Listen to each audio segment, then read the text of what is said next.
A very good afternoon to you. This is your lunchtime news bulletin on MTV Sports, coming to you live from our News First studios here in Colombo. I'm Shahan Jurangpati. For starting off, let's take a look at your headlines.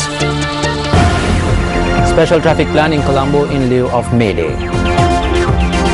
Memorials held to mark the death anniversary of late President Ranasinghe Premadasa. Venezuelan lawmakers injured during punch-up in National Assembly. Well, today marks International Workers' Day, or more commonly known as May Day, where we take a look at the significance of this day.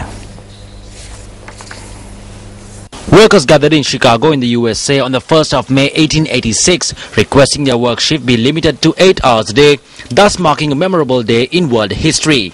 More than 1,000 workers initially engaged in the protest, but as it progressed into its third day, the number of protesters grew to over 65,000. The 3rd of May 1886 was to be the most decisive day of the protest. Following influence from employers, armed policemen opened fire on protesters, claiming the lives of 4 workers. Workers once again gathered at the Haymarket Square, reacting angrily to the attack carried out the previous day. Augusta Spice, Albert Pardons, Adolph Fisher, George Engels, Samuel Fielding, Louis Lang, Michael Stavak and Oscar Nebe, who led the demonstration, were taken into custody. Oscar Nebe was sentenced to 15 years in prison, while Samuel Fielding and Michael Stavak was sentenced to life in prison. The other 5 labor leaders were sentenced to death. The International Labour Organization, which convened in 1889, decided to commemorate their comrades who sacrificed their lives in the struggle to obtain an 8-hour work shift. Accordingly, May 1st was announced as the International Workers' Day, or commonly known as May Day, dedicated to observing the rights and privileges of the working class. Meanwhile, a special traffic plan has been implemented in Colombo in lieu of May Day. The UPFA May Day rally will be held at the Campbell Park in Boralla. A march will commence from opposite the Nelumpokuna Mahinda Rajapaksa Theatre and will travel along the Ananda Kumaraswamy Mawatha Horton Place, DS Junction, and turning right onto the Baseline Road and proceeding to the Campbell grounds. The SLFP May Day march will commence from the White Grounds in Maradana and proceed along Ananda Mawatha, enter Maradana Road, travel along Jnanartha Pradipaya Road to Boralla and will join the UPFA rally at Campbell Park. The Mahajana Eksat Peramuna will commence its May Day march at the Ayurveda Junction and travel along Castle Road, arrive at DS Junction and also join the UPFA May Day rally. The May Day rally organized by the JVP will be held at the BRC grounds in Colombo. The JVP May Day march will commence from Saranankara grounds. It will proceed towards the Pamankara Bridge, make its way through Stafford Avenue, cross the Kirlapana Bridge, pass the Maya roundabout and enter the BRC grounds. The Nelumpokuna Road from the Colombo Public Library after the Nelumpokuna Theatre will be closed for vehicular traffic from 9 am until the May Day rallies end. A section of the Baseline Road from Ingram Junction up to Boralla has been closed for vehicular traffic since 11 this morning and will be reopened once May Day rally conclude.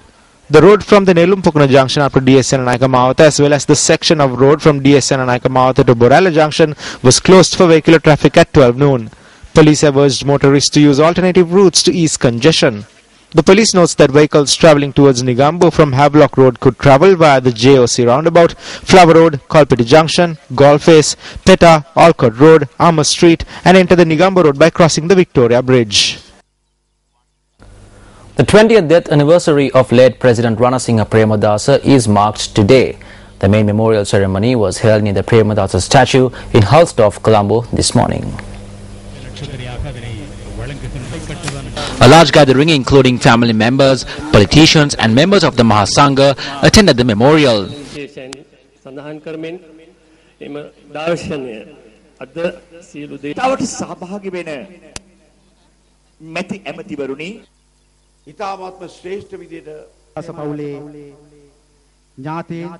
Floral tributes were laid at the Premadasa statue.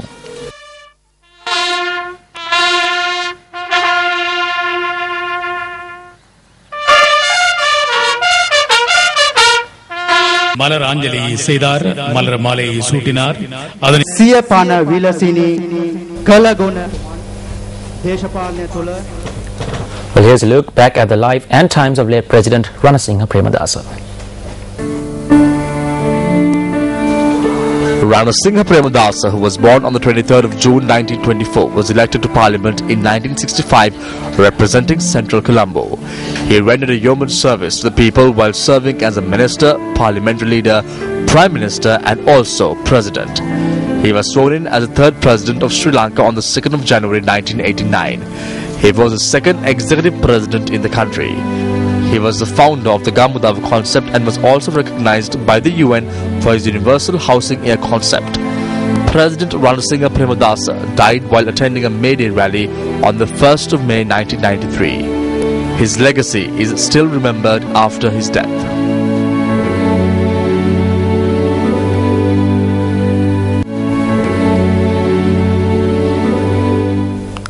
Moving on to other local news, according to the Ministry of External Affairs, Thailand's Deputy Prime Minister is due to arrive in the country today on an official visit. Secretary of the Ministry, Karunatilaka Amanugama, said that the aim of the tour is to improve the bilateral relations between the two countries. Amanugama added that the Deputy Prime Minister and his delegation will hold discussions on economic, social, cultural and political issues. Meanwhile, a stock of luxury goods which were imported under the guise of electrical appliances that were to be supplied to the duty-free shop in Katsnayaka have been taken into custody. According to Customs spokesperson Leslie Gamini, the stock of luxury goods is worth nearly 25 million rupees. He added that the businessman who imported the items is being interrogated. 75 air conditioners as well as 15 refrigerators have been imported in this manner under the guise of importing electric fans. Leslie Gamini added that the businessman in question had forged documents to import the goods. The Customs Department has suffered a loss of around 10 million rupees through the importation of these goods.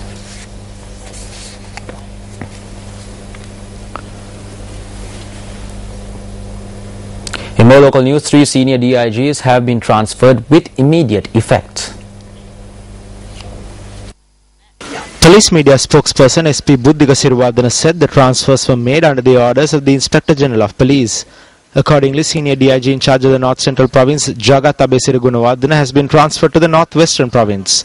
The police media spokesperson stated that DIG Nandana Munasinghe Gunawardhana has been transferred from the North Western Province to the Uva Province. Senior DIG Ravi Vijay Gunawardhana has been appointed as the DIG of the North Central Province. That concludes today's edition of Lunchtime News. As always, it is a pleasure having you with us. For News First, I'm Shanjurang Pati. Have a wonderful day for you. Goodbye and take care.